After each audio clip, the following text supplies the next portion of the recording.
1 Corinthians chapter 10 verses 1 to 5 we will read. కొరింథీయులకు రాసిన మొదటి పత్రిక 10వ అధ్యాయము 1 నుంచి 5 వచనాల వరకు మనం ధ్యానం చేసుకుందాం. తెలుగులో నేను చదువుతున్నాను, వినండి. సహోదరులారా, ఈ సంగతి మీకు తెలియకుండా నాకు ఇష్టం లేదు. అదేమనగా, మన పితరులందరూ మేఘము క్రింద నుండిరి, వారందరూ సముద్రంలో నడిచిరి. అందరూ మోషేను బట్టి మేఘములోను సముద్రములోను బాప్తిస్మము పొందిరి. అందరూ ఆత్మ సంబంధమైన ఒకే ఆహారమును భుజించిరి. అందరూ ఆత్మ సంబంధమైన ఒకే పానీయమును పానము చేసిరి. ఏలయనగా తమ్మును వెంబడించిన ఆత్మ సంబంధమైన బండలోనిది త్రాగిరి. ఆ బండ క్రీస్తే. అయితే వారిలో ఎక్కువ మంది దేవునికి ఇష్టలుగా ఉండకపోయారు గనుక అరణ్యంలో సంహరించబడిరి. We are thankful that we can come to the new chapter in this book. మరి యొక్క కొరింథీయులకు రాసిన పత్రికలో నూతనమైనటువంటి అధ్యాయము 10వ అధ్యాయానికి మనకు రావడం, బట్టి దేవునికి వందనాలు తెలియజేస్తున్నాం. And this chapter and the following chapter, especially you may be familiar because many occasions where we have Holy Communion service, we do read from these chapters. ఈ అధ్యాయము 11వ అధ్యాయము మరి అనేక పర్యాయాలు మీరు విని ఉంటుంటారు. మరి ప్రభు బల్ల సమయంలో మరి అనేక సందర్భాల్లో ఈ వాక్యాన్ని మనం చదువుతూ ఉంటుంటాం. Even today we are going to have Lord's Supper, and normally we read from 1 Corinthians chapter 11 verses 23 to 30.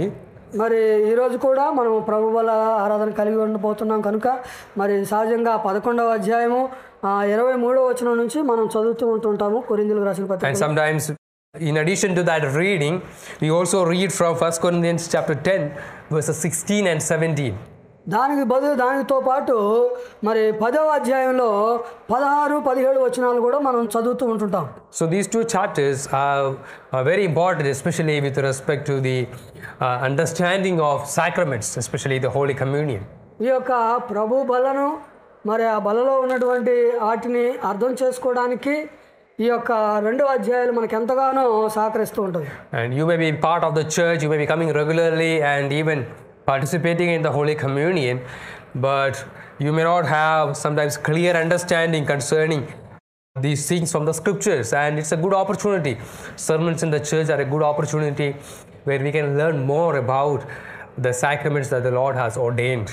మరి నీవు సంఘంలో సభ్యుడు అయి ఉండవచ్చు, సంఘానికి క్రమంగా వస్తూ ఉండవచ్చు, మరి ప్రభు బలలో పాల్గొంటూ ఉండవచ్చు. అయినప్పటికీ కూడా మరి ఆ బల కార్యక్రమంలో ఉన్నటువంటి ద్రాక్షారసం, రొట్టె, ఇవన్నీ వీటి గురించి పరిపూర్ణమైనటువంటి అవగాహన కలిగి ఉండకపోవచ్చు. అయితే మరి వీటిని ఈ అధ్యాయాల ద్వారా మరి ఎక్కువగా మనం వీటిని తెలుసుకోబోతున్నాం. And one thing we need to remember is this is not something that the Lord started giving to the people in the new covenant. ఇది గుర్తుపెట్టుకోవాల్సిన విషయం ఏంటంటే, దేవుడు నూతనమైనటువంటి నిబంధనలు మరి మాత్రమే దీనిని ఇచ్చాడని కాదు. ఇది We know in the new covenant the Lord ordained 2 sacraments, the baptism and the Lord's Supper. మరి మనకు తెలుసు నూతన నిబంధనలో దేవుడు ముఖ్యంగా 2 సాక్రమెంట్లు ఇచ్చారు. అవి ఏంటంటే బాప్తిస్మము అనేది, ప్రభు బల్ల అనేది, ఈ రెండింటిని మనకి ఇచ్చాడు. But in the old covenant, in the Old Testament, we can see so many sacraments. మరి అయితే పాత నిబంధన గ్రంథంలో చూసినట్లయితే మరి చాలా ఉన్నవి ఇలాంటివి sacraments. And even in this chapter, as I told you, these 2 chapters are very important concerning this topic. It is beginning in such a way that the word of the Lord is calling our attention to some of the signs and the sacraments that the Lord has instituted even in the Old Testament to remind them of God's promises. అయితే మరి యొక్క చదవబడిన వాక్య భాగంలో మనం చూసినట్లయితే దేవుడు పాత నిబంధనలో ఇచ్చినటువంటి ఆ యొక్క నిబంధనలకు సూచన గుర్తులు మరి కొన్నింటిని మనం చదువుతూ ఉన్నాం.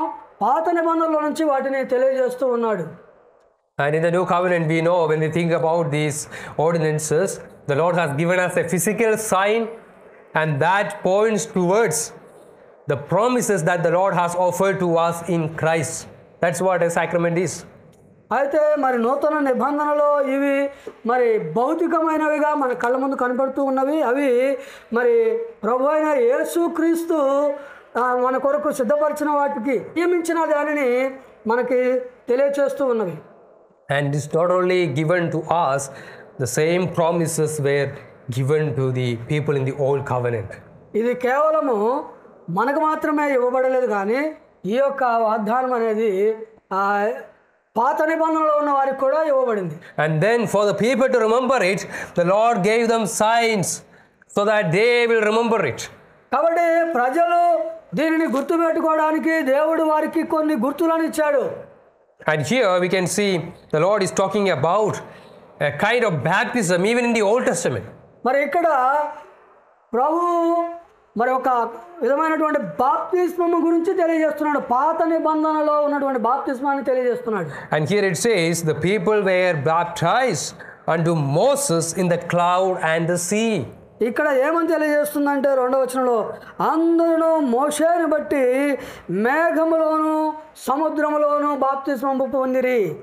You know the word baptism, we think that normally it has to happen in such a way that we confess our faith, we got immersed and we become part of the church, and people think that that's the only way in which we can use the word baptism. సాధారణంగా ప్రజలు ఏమనుకుంటారంటే బాప్తిజమము అనగానే మన యొక్క విశ్వాసాన్ని ఒప్పుకోవడము, ఆ తర్వాత నీటి బాప్తిజమము తీసుకోవడము, ఆ తర్వాత సంఘంలో సభ్యుడిగా చేర్చబడము, ఇదే అనుకుంటారు బాప్తిజమం అంటే. And they even say, some who study the Bible in their original language and all that, they say, oh, you know the word baptizo, it means immersion. The root word in Greek means immersion, so the people must be immersed in the water, then only baptism will happen. కొంతమంది ఏం చెప్తారంటే వాళ్ళ సొంత భాషల్లో వాక్యాన్ని చదివేవారు బాప్తిజమము అనే పదానికి Greek పదానికి అర్థం ఏంటంటే ముంచుడు అనే అర్థం వస్తుంది, కాబట్టి బాప్తిజమము అంటే నీళ్ళలో ముంచి తీసుకునేది బాప్తిజమము, దాన్నే బాప్తిజమము అని చెప్తున్నారు. You know, that is true in a sense that even when the Bible was written, especially the Greek literature was very prominent. So the argument that the word baptizo is used mainly for immersion, because in many classical novels, Greek literature, the word is used in that sense. మరి అయితే అది కొంతవరకు నిజమే. మరి Bible తర్జుమాలో ఉపయోగించినటువంటి Greek భాష చాలా ప్రావీణ్యం కలిగింది, కాబట్టి ఆ గ్రీకులో వాడినటువంటి ఆ యొక్క బ్యాప్టిజం అనే పదము మరి ముంచడం అనే అర్థాన్ని తెలియజేస్తూ ఉన్నది. I'm not talking about the Bible now. I'm talking about novels or stories written at that time. When they use the Greek language, that word is used in that sense in most literature, in the classic Greek literature. ఆ యొక్క Greek సాహిత్యంలో Greek పదాలు వాడే సమయంలో అప్పట్లో ఈ పదాన్ని ముంచుడు అనే పదానికి అర్థం ఇచ్చే రీతిగా వారు వాడారు. But we are not making our theology based on philosophers or classic Greek literature, how they used. అయితే మనము మన యొక్క వేదాంతాన్ని మరి తత్వవేత్తలు చెప్పినట్టు వారు ఏ విధంగా వాడారో ఆ విధంగా మనం వాడతలేదు. We have the Bible and we have to look how this word is used in the Bible. అయితే మనకు బైబిల్ ఉన్నది, బైబిల్లో ఈ మాట ఏ విధంగా వాడబడిందో, ఏ విధంగా చెప్పబడిందో ఆ విధంగానే మనం వినియోగించాలి. And this is a good example of a portion where this word is used not to talk about immersion. మరి అయితే ఈ యొక్క వాక్యము ముంచుడు అనే దాని గురించి మాట్లాడటం లేదు. Because here we know, here it's mentioned that the people were baptized unto Moses. ఇక్కడ ఏమని తెలియజేస్తుందంటే మోషేని బట్టి వారు బాప్తిజం పొందారని చెప్తుంది. And who were that? Those were the people who went under the cloud and passed through the sea. ఎవరయ్యా వాళ్ళే అంటే సముద్రములోను మేఘముల కిందను నుండి వెళ్ళిన వారు. They were not the people who were immersed. వారు ముంచబడిన వారు కాదు. వారు who got immersed in that journey where Israelites were delivered and they traveled through the wildernesses and the Lord opened the sea for them to walk through. And then the enemies were drowned and immersed in the sea waters. The Israelites who joined with Moses, who followed Moses, they passed through the dry land. అయితే దేవుడు ఇశ్రాయేలు ప్రజలను ఐగుప్తు నుంచి విడిపించి ఆ అరణ్యంలో వారు ఆ సముద్రంలో దగ్గరికి వచ్చినప్పుడు సముద్రమును పాయలుగా చేసి ఆ ఆరిన నేలన వారిని నడిపించాడు. మోషేతో వాళ్ళు నడిచారు. ఆ విధంగా వాళ్ళు వెళ్ళిపోయిన తర్వాత వాళ్ళ వెనక వస్తున్నటువంటి శత్రు సైన్యము సముద్రంలో ముంచివేయబడ్డారు. So those who were joined to Moses, baptized into Moses, they were not the ones who were immersed. The enemies were the ones who were immersed, but the others followed him, believing in the promises of God. And the Bible says they were baptized unto Moses. అయితే మోషేని బట్టి మరి వారు సముద్రములోను మేఘములలోను వారు మేఘముల కిందను వారు బాప్తిస్మము పొందారు, ఎవరైతే మోషేను వెంబడించారో విశ్వాసమును బట్టి వారు ముంచివేయబడలేదు, కానీ శత్రు సైన్యము ముంచివేయబడింది. So here the word has the idea of being united even with the community of believers, even with Moses as the leader of the covenant community, and being united with them, having communion with them, and following him. That's the idea in which this word is used here. ఈ యొక్క వాక్యం యొక్క అర్థం ఏమిటయ్యా అంటే, వారు మోషేని బట్టి అనగా మోషేతో పాటు వారు ఐక్యత కలిగి ఉన్నారు, సహవాసం కలిగి ఉన్నారు, మోషే మాటకు విధేయత కలిగి చూపిస్తూ ఉన్నారు. ఆ ఐకమత్యాన్ని, ఆ యొక్క సహవాసాన్ని, దీన్నే ఈ యొక్క వాక్యము తెలియజేస్తుంది. So they have a union and communion to Moses, and they followed Moses' instructions and also the promises announced by Moses. They agreed to it, believed it, and followed. అట్లాగే వారు మోషేతో పాటు ఐక్యత కలిగి వారు మోషే మాటలతో చొప్పున నడుచుకొని ఏదైతే వాగ్దానం చేశారో దాని యందు విశ్వాసం కలిగి మోషే మాట చొప్పున వారు నడుచుకున్నారు. And not only the adults joined and followed Moses, the children also followed. అక్కడ ఉన్నటువంటి పెద్దలు మాత్రమే కాదు, కానీ మరి వారితో ఉన్నటువంటి పిల్లలు కూడా వారిని వెంబడించారు. Israelites didn't say, oh, my children, they don't understand what Moses is saying. They don't understand all these promises. Let us leave the children here and let us go and join with Moses. మరి వాళ్ళు అయ్యా మోషే ఏం చెప్తున్నాడో అది మా పిల్లలకు అర్థం కావట్లేదు, కాబట్టి పిల్లల్ని ఇక్కడ వదిలేసి మనం వెళ్ళిపోయి మోషేని వెంబడిద్దామని అనలేదు. So in this sense, when the word is used in the sense of union and communion, the whole families, the adults who believed in the promises, their children all followed. The believing community followed and were baptized into Moses. కాబట్టి విశ్వాసుల యొక్క సమూహము ఆ యొక్క మోషేతో పాటు ఐక్యత కలిగి ఆ సహవాసం కలిగి ఉన్నవారు వారందరూ కూడా ఒక ప్రత్యేకించబడిన వారుగా ఆయనను వెంబడిస్తూ వచ్చారు, ఆయన మాటకు లోబడ్డారు. And even in New Covenant, this is the way we should follow Christ. ఈ యొక్క నూతన నిబంధనలో కూడా ఇలాగే మనము యేసును వెంబడించాలి. The Lord is calling us to be united with Christ, to have communion with fellow believers. ఇతర క్రైస్తవులతో సహవాసం కలిగి ఉండడానికి, క్రీస్తుతో ఐక్యత కలిగి ఉండడానికి ప్రభు మనల్ని పిలుస్తూ ఉన్నాడు. We are called to be baptized unto Christ and follow him, believing in the promises that he has announced. కాబట్టి ఏవైతే వాగ్దానాలు ఆయన మన కొరకు చేసి ఉన్నాడో ఆ యొక్క వాగ్దానాల నిమిత్తము ఆయనలో మనం బాప్తిస్మము కలిగి ఐక్యత కలిగి ఉండాలి. And we don't follow as just individuals, we follow as families. కేవలము మనము వ్యక్తిగతంగా ఆయన వెంబడించడమే కాదు, కానీ మనము కుటుంబముగా యేసు ప్రభువుని వెంబడించాలి. And sometimes we think that the children may not understand all the promises, all the things that the Lord has promised. But if we as adults believe, we have the right to take our children with us and train them in such a way that they will know the promises when they come to the age of understanding. కొన్నిసార్లు మరి పిల్లలకి వాగ్దానాలు ఈ విషయాలు ఇవన్నీ కూడా అర్థం కాకపోవచ్చు.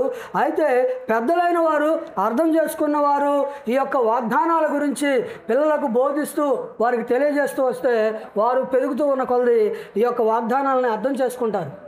And that age for different children can be different. It is not that, many churches, they have a fixed rule. Okay, they reach age of 18, that time they will have understanding. No. Even small children, the Lord can give understanding. మరి దీనికి కొన్ని సంఘాలు కొన్ని నియమాలు పెట్టుకున్నాయి. ఇదిగో ఒక వ్యక్తికి 18 సంవత్సరాలు వస్తే ఆ వ్యక్తి అర్థం చేసుకుంటాడు, వాళ్ళు మాత్రమే అర్థం చేసుకోగలరు అని చెప్తారు, కానీ అది తప్పు. It is our duty that we talk to the children the promises of God and invite them to have union and communion with Christ at the earliest.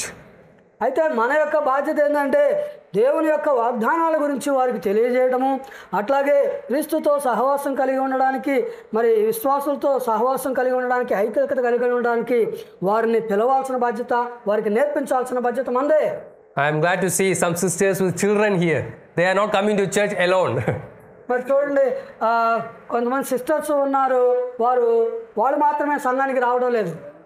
When they go, they say, okay, children, get ready, let us go. And they carry them with them because they know they are following Christ and the children also must be united with Christ. ఎందుకంటే వాళ్ళు సంఘానికి వెళ్తున్నప్పుడు వాళ్ళ పిల్లల్ని కూడా సిద్ధపరచుకొని తీసుకొస్తున్నారు. ఎందుకంటే వాళ్ళకి తెలుసు వాళ్ళు క్రీస్తుని వెంబడిస్తున్నారు, వాళ్ళ పిల్లలు కూడా క్రీస్తుని వెంబడించాలని వారి గ్రహింపులో ఉన్నారు. So all the people in the covenant community as families, they exercise faith in the promises of God, and by faith they took the step to cross the sea. కాబట్టి నిబంధన జనముగా, నిబంధనల ప్రజలుగా మరి విశ్వాసము ద్వారా మనం ఒక అడుగు ముందుకు వేయవలసిన వారమై ఉన్నాము. వారు మరి ఇశ్రాయేలు ప్రజలు విశ్వాసము ద్వారా ఒక అడుగు వేశారు. ఆ విధంగా ఎర్ర సముద్రాన్ని వారు దాటి ఉన్నారు. It is not an easy task. అది అంత సులభమైన పని కాదు. If I call you everybody and go to the sea near the RK beach and say, okay, I am going to walk through the sea, you all come with family with me, follow me. ఒకవేళ నేను కనుక RK beach దగ్గర వచ్చి వెళ్ళి సముద్రం దగ్గర, ఇదిగో నేను ఈ సముద్రంలో కూడా నడుస్తున్నాను, మీరు అందరూ కూడా కుటుంబాలన్నీ కూడా నాతో పాటు నడవండి అని చెప్పాను అనుకో, Will you come? మీరు వస్తారా నాతోటి? And I may say, okay, not only you, bring your children also. ఇప్పుడు నేను మీరు మాత్రమే కాదు మీ పిల్లలు కూడా తీసుకొని రండి అన్నాను అనుకోండి. Some may be so bold and say, oh, I know swimming, let us follow Pastor Sujit. ఒకవేళ కొంతమంది ధైర్యంగా నాకు ఎనీవే ఈతొచ్చులే అనుకుని సరే పాస్టర్ గారిని వెంబడిద్దాం అనుకోవచ్చు. But when I say, oh, bring your children also, you say, no, you go alone, we will come later. We'll see later. ఎప్పుడైతే పిల్లలు కూడా తీసుకొని రమ్మన్నాడో అప్పుడు లేదండి తర్వాత చూద్దాం అని చెప్తారు.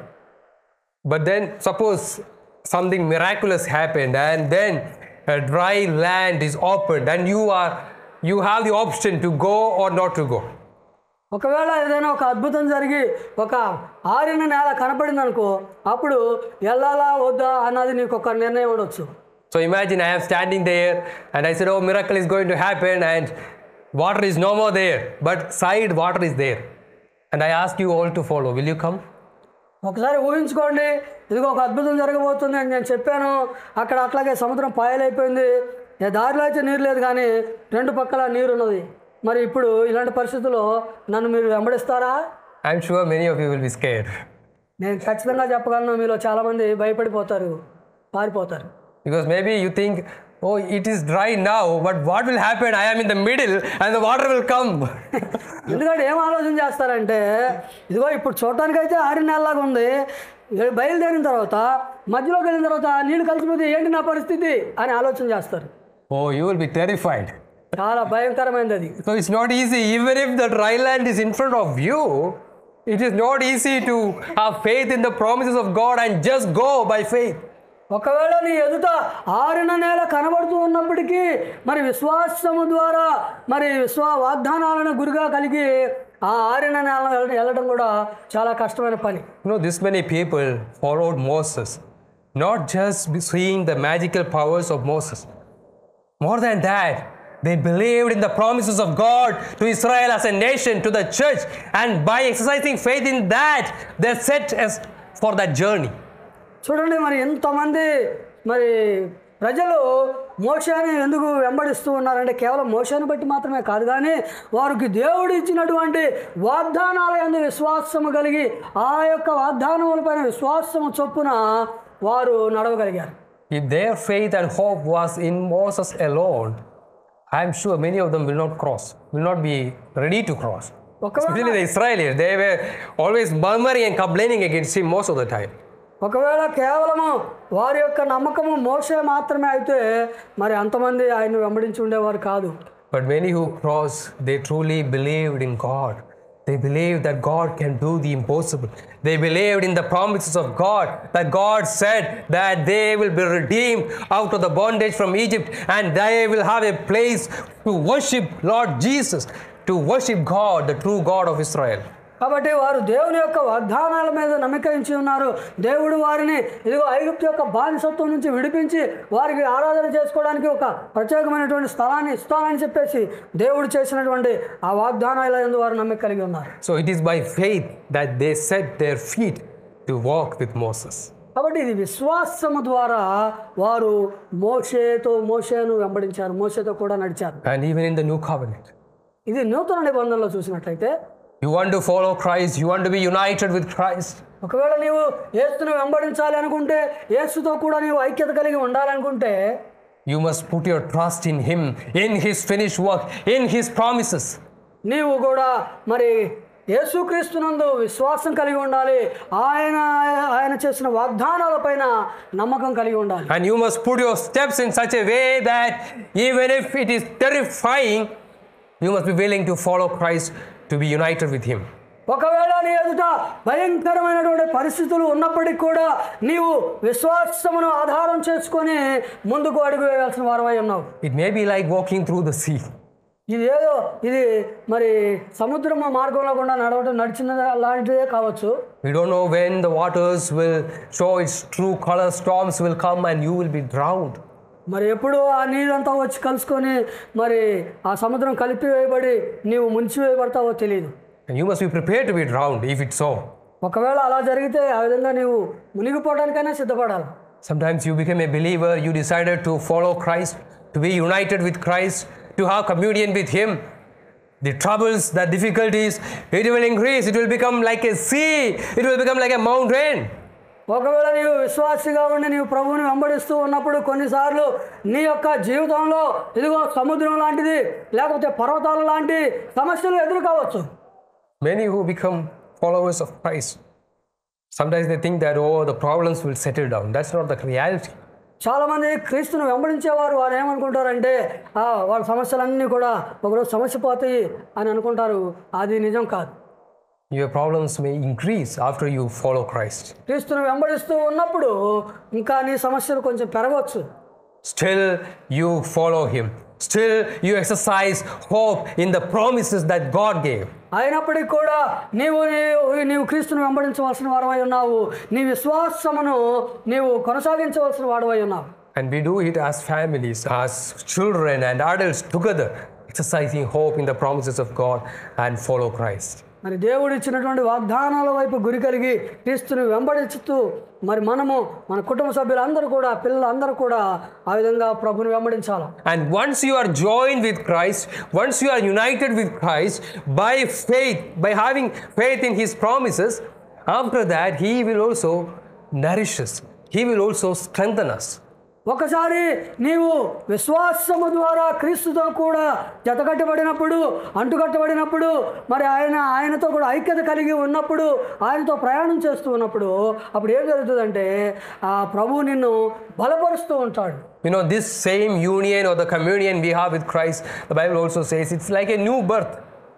మరి ఇది క్రీస్తుతో సహవాసం కలిగి ఉండడము అనేది బైబిల్ ఏం చెప్తుందంటే ఇది నూతన జన్మ లాంటిది అని చెప్తుంది. And that's why baptism is also considered a sacrament of initiation, where it is a sign of we being joined with Christ, we being joined with the church. కాబట్టి మరి బాప్తిస్మము కూడా ఒక తిరిగి జన్మించడానికి క్రీస్తుతో కూడా మరలా జాయిన్ అవడానికి క్రీస్తులో తిరిగి జన్మించడానికి క్రీస్తు ద్వారా మరలా తిరిగి బ్రతకడానికి ఇది ఒక మార్గంగా ఉంటుంది. But the Lord will not abandon us after He unites us with Christ. అయితే మరి క్రీస్తుతో కూడా మనం ఐక్యత పరచబడిన తర్వాత దేవుడు మనలను విడిచిపెట్టడు. It is like God giving us children. Children are born to us, they are newborn.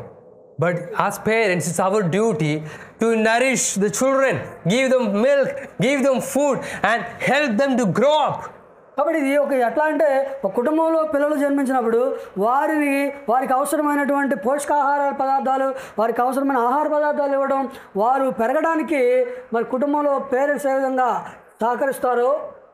So similarly, once we are united with Christ, once we are joined with the church, and even the baptism is a sign of that, and we become part of the covenant community, oh, the Lord continue to nourish us, sustain us, provides us the things that we require for our spiritual growth.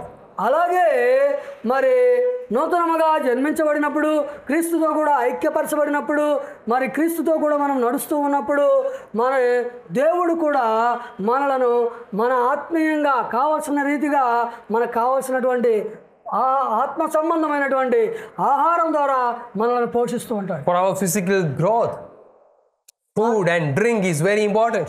మన భౌతికమైనటువంటి ఎదుగుదలకు ఆహారము మరి నీరు ఎంతో అవసరము.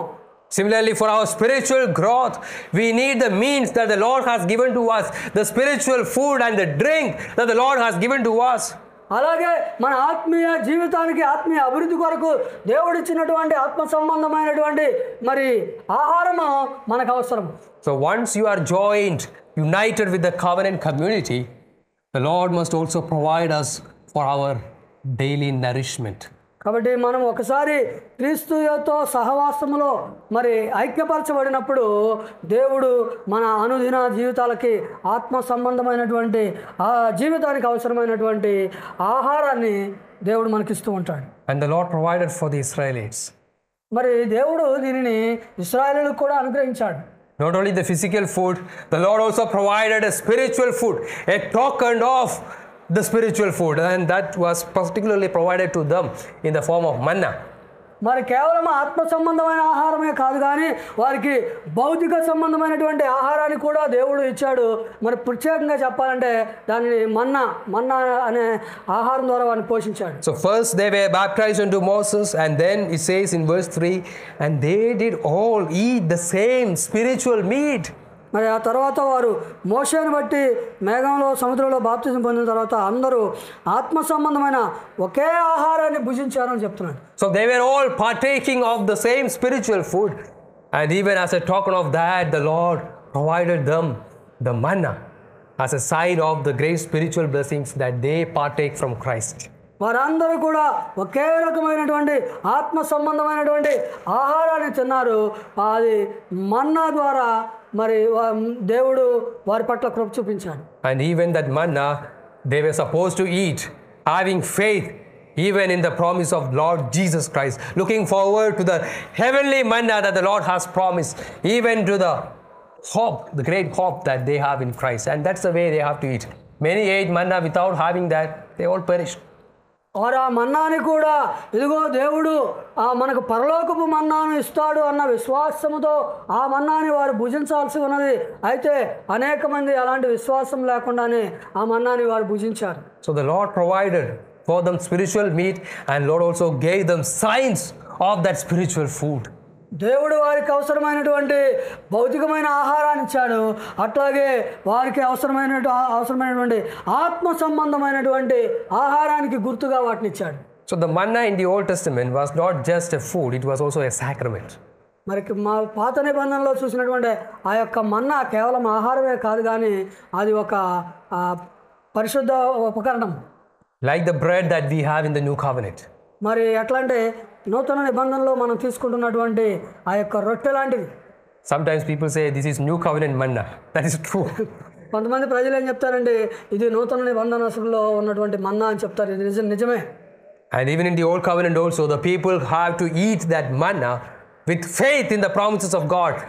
పాత నిబంధనలో కూడా ఆ మన్నాని తినేవారు విశ్వాసముతో దేవుని యొక్క వాగ్దానాల పట్ల విశ్వాసముతో ఆ మన్నాని తినవలసిన వారై ఉన్నారు. And then the Lord will spiritually nourish them. అప్పుడు దేవుడు వారిని ఆత్మీయంగా బలపరుస్తాడు. For many, manna became a spiritual nourishment. మరి ఆ యొక్క మన్నా ఆత్మ సంబంధమైనటువంటి పోషకాహారంగా అయింది. But for many, it was just a physical food to fill their stomach.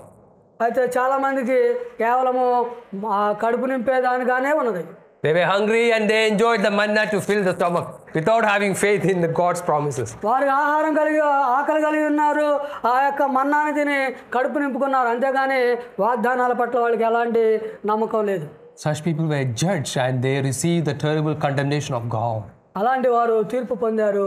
దేవుని యొక్క తీర్పుకు వారు గురయ్యారు. And that's why in this chapter and in 1 Corinthians 11, Paul is very serious when he warns against people who abuse the elements of the Holy Communion, the New Covenant manna that the Lord has given. కాబట్టి మరి ఈ అధ్యాయంలో 11వ అధ్యాయంలో చూసినట్లయితే పౌలు చాలా సీరియస్గా ఆత్మ సంబంధమైనటువంటి ఆ యొక్క ఆహార విషయంలో వారిని గద్దిస్తూ వచ్చాడు. And that's why he says, many are weak and sick among you, verse 30, and many sleep because they abuse this holy element that the Lord has given to the church.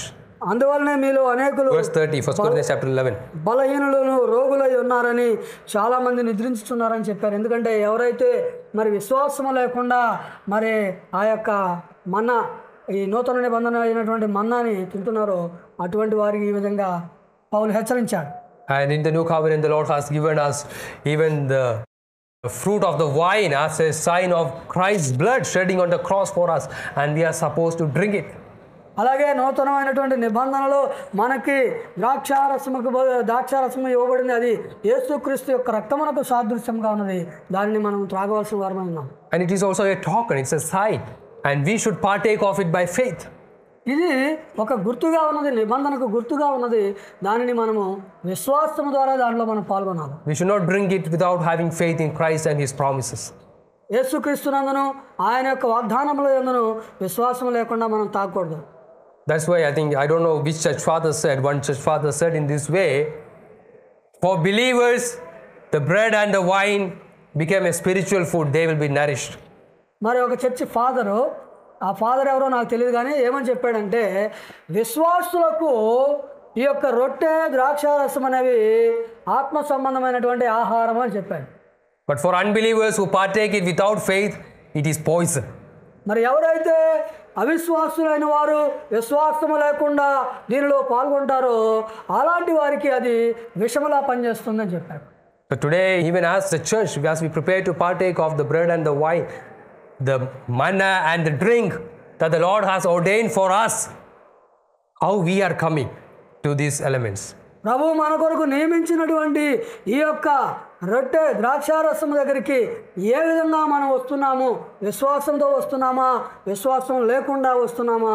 ఒకసారి మనం ఆలోచన చేస్తాం. Are you baptized unto Christ? Are you united with Christ? నీవు క్రీస్తునందు బాప్తిస్మము పొంది ఉన్నావా? నీవు క్రీస్తులో ఐక్యపరచబడి ఉన్నావా?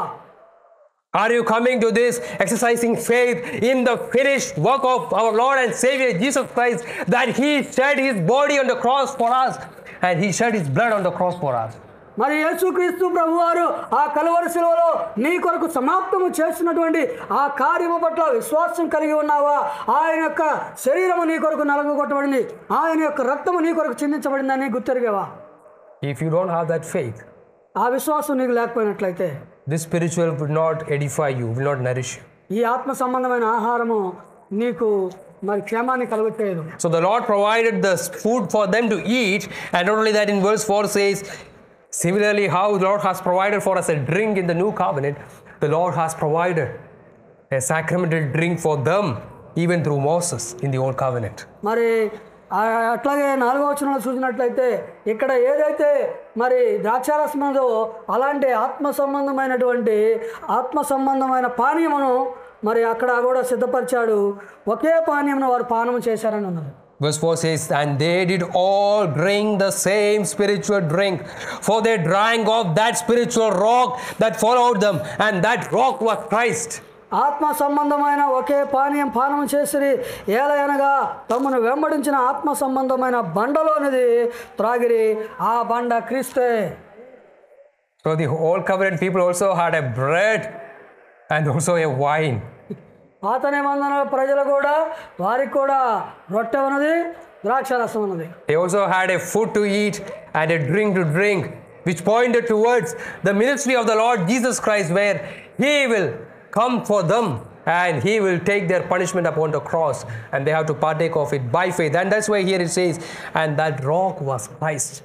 So when they partake, when they drank that water that the Lord has provided miraculously, they must partake of it by putting faith in the Lord Jesus Christ.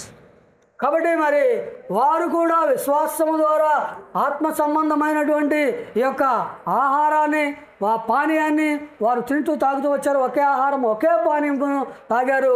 ఆ ఒకే బండలో నుంచి వచ్చినటువంటి నీరు మరి అది వారు విశ్వాసము ద్వారా వారు తాగడం జరిగిందన్నమాట. So both water and bread, in a sense, the spiritual meat and the spiritual drink that the Lord provided for the old covenant was the sacraments in the old covenant. ఆ యొక్క పానీయము, ఆ యొక్క ఆహారము అనేవి మరి పాత నిబంధనలో ఉన్నటువంటి మరి సాక్రమెంట్స్ అన్నమాట. And that gave to them, that as signs through them, Christ was offered through them. ఆ విధంగా మరి అవి గుర్తులుగా ఇవ్వబడినవి, వాటి ద్వారా క్రీస్తు అనుగ్రహించబడ్డాడు. And that's why very explicitly, very clearly, Paul is saying they drank of that spiritual rock that followed them, and that rock was Christ. అందుకే మరి ఇక్కడ పౌలుకు స్పష్టంగా తెలియజేస్తున్నారు, వారు ఆత్మ సంబంధమైనటువంటి ఆ బండలోనిది తాగారు, ఆ బండ క్రీస్తే అని చెప్తున్నారు. So Christ was offered to the old covenant people, and these miraculous provisions of manna and the drink through the rock, all these were signs of the great work of the Lord Jesus Christ given to them. కాబట్టి పాత నిబంధనలో ఉన్నటువంటి ప్రజలకు కూడా ఆ యొక్క పానీయము అనేది ఇవ్వబడింది. యేసుక్రీస్తు యొక్క బలి వారికి అనుగ్రహించబడింది. ఆ విధంగా దాని ద్వారా వారు విశ్వాసం ద్వారా దానిలో పాల్గొన్నారు. So they were baptized unto Moses. They were united with the covenant community, united with Christ. వారు మోషేను బట్టి మరి బాప్తిస్మం పొందారు, నిబంధనలో వారు ఏకమై ఉన్నారు, వారు క్రీస్తుతో ఐక్యపరచబడి ఉన్నారు. Those who were joined, the Lord didn't abandon them. The Lord provided them the nourishment that they require in Christ Jesus. So Christ continued to help them in their spiritual journey. And even through these miraculous provisions, the Lord reminded them, the Lord is their sustenance. The Lord will continue to sustain them in their faith and in the journey that the Lord has set before them. ఆ విధంగా ఐక్యపరచబడిన వారిని దేవుడు విడిచిపెట్టలేదు, కానీ వారిని ఆత్మీయంగా పరిరక్షిస్తూ వారికి ఆత్మ సంబంధమైనటువంటి మరి ఆ పరిపోషణను ప్రభు వారికి అనుగ్రహిస్తూ వారిని విడువక ఎడబాయక వారిని నడిపిస్తూ వచ్చాడు. Oh, how amazing is God's word, and how united is God's word. And it's very interesting. Paul brings out all this, and then he goes into the topic of the Holy Communion in the New Covenant. మరి వీటన్నిటిని తీసుకొచ్చి వాటన్నిటి ద్వారా పౌలు నూతన నిబంధనలో ఉన్నటువంటి ఆ యొక్క నిబంధనలోనికి వారిని నడిపిస్తూ ఉన్నాడు. And Paul is bringing it up to warn the people how the people in the Old Covenant misuse the sacramental provisions that the Lord has given and invited judgment.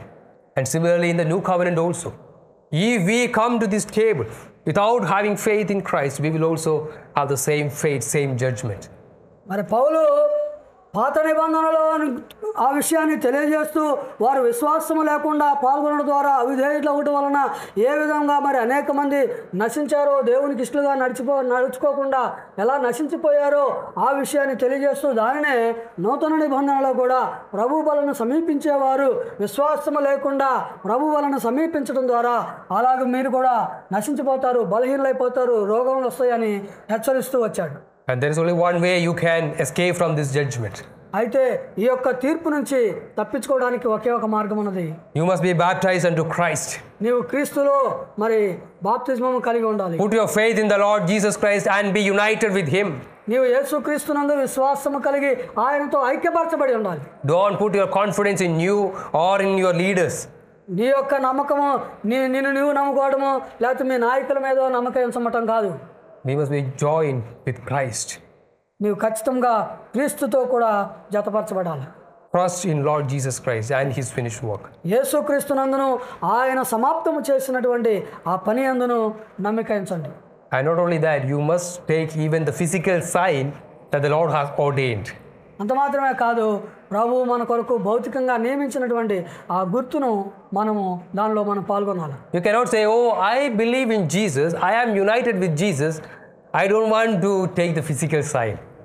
నీ చెప్పొచ్చు, నేను యేసు ప్రభునందు విశ్వాసం కలిగి ఉన్నాను, యేసుక్రీస్తులో ఐక్యత కలిగి ఉన్నాను, కానీ నేను ప్రభు ఇచ్చే ఆ భౌతికమైనటువంటి దానిని నేను తీసుకోవడానికి ఇష్టపడనని చెప్పొచ్చు. And if you are saying that, that shows your unbelief.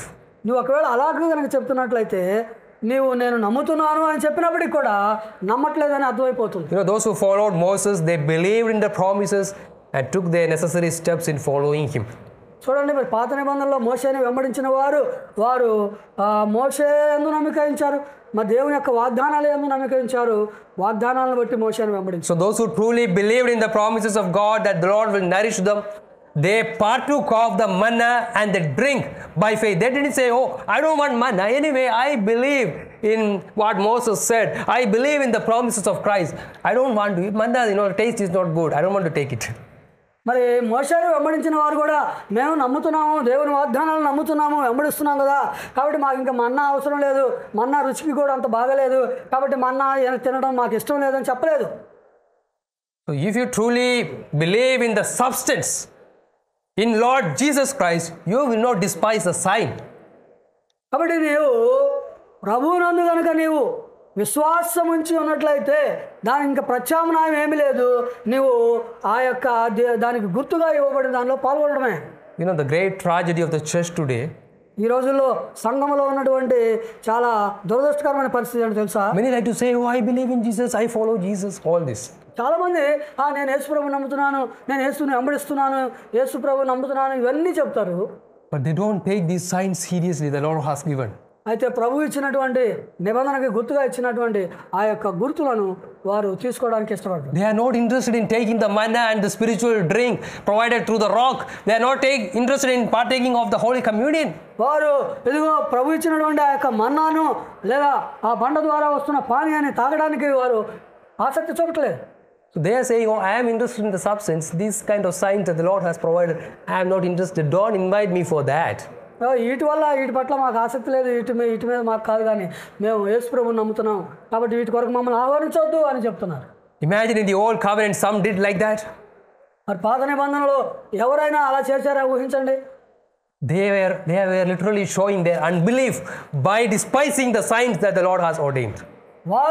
వారి యొక్క అపనమ్మకాన్ని వారు విశ్వాసం లేకుండా పాల్గొనడం ద్వారా చూపించారు. If you are truly a believer, you must desire to come to the signs that the Lord has given, putting faith in the promises that the Lord has given. కాబట్టి నీవు నిజమైనటువంటి విశ్వాసవి అయినట్లయితే నీవు యేసుక్రీస్తు ద్వారా నీకు ఇచ్చినటువంటి ఆ వాగ్దానాల పట్ల విశ్వాసం కలిగి విశ్వాసము ద్వారా నీవు దానిలో పాల్గొనవచ్చు. So true believers, they followed Moses. They were truly willing to set their journey with him, and they were truly baptized and joined with the church. And the true believers, they also partook of the manna and the water that the Lord has provided, and they were truly nourished. మరి నిజమైనటువంటి విశ్వాసులు వారు మోషేను వెంబడించారు. మోషే ద్వారా మరి సముద్రంలోను మరి మేఘంలోను బాప్తిస్మం పొందారు. అట్లాగే దేవుడి ద్వారా అనుగ్రహించబడినటువంటి ఆ మన్నాని ఆత్మ సంబంధమైన బండలోనిది వారు త్రాగారు. వారు ఆ విధంగా మరి ఐక్యత కలిగి వెంబడించారు. And this should be our experience even in the new covenant. మరి నూతన నిబంధనలో కూడా ఇదే మన యొక్క అనుభవం అయి ఉండాలి. Let us not despise the manna and the drink, the spiritual manna and the drink the Lord has ordained for us. కాబట్టి దేవుడు మన కొరకు నియమించినటువంటి ఆత్మ సంబంధమైనటువంటి ఆహారాన్ని నిర్లక్ష్యం చేయవద్దు. Christ is offered to us through this. ఇదిగో వీటి ద్వారా క్రీస్తు ప్రభు వారు మన కొరకు అనుగ్రహించబడి ఉన్నారు. So we receive him by faith. కాబట్టి ఆయనని మనం విశ్వాసం ద్వారా పొందుకుందాం. So we must be united with Christ, and we must earnestly desire for the spiritual nourishment that the Lord has provided for us, even through the sacraments in the new covenant. కాబట్టి మరి ప్రభు పట్ల మనం ఆసక్తి కలిగి ఉందాం, ఆయన ఇచ్చే వాటిలో మనం పాల్గొందాం. ఆ విధంగా ప్రభువు మన ఆత్మీయ జీవితాలకు క్షేమాభివృద్ధిని మరి మేలును ఆయన అనుగ్రహిస్తాడు. So today, by God's providence, connecting with the message, Lord arrange it in such a way that we have Holy Communion also today. మరి దేవుడు తన ప్రణాళిక చొప్పున ఈ విధమైన సందేశాన్ని మనకు అనుగ్రహించాడు. అనుకోకుండా ఈరోజు మనకి కూడా హోలీ కమ్యూనియన్ కూడా ఉంది. So come to this table, having faith in Lord Jesus Christ, being baptized into Christ, being united with Christ, and come to this table, seeing this as a spiritual food, spiritual meat to eat, a spiritual drink to drink, and come to it by faith. కాబట్టి యొక్క బల్ల యొద్దకు మరి విశ్వాసము ద్వారా రండి. ఆత్మ సంబంధమైనటువంటి ఈ ఆహారాన్ని భుజించడానికి, దాని ద్వారా మరి ఆత్మీయంగా బలపరచబడడానికి యేసుక్రీస్తునందు విశ్వాసము ద్వారా బలను సమీపించండి.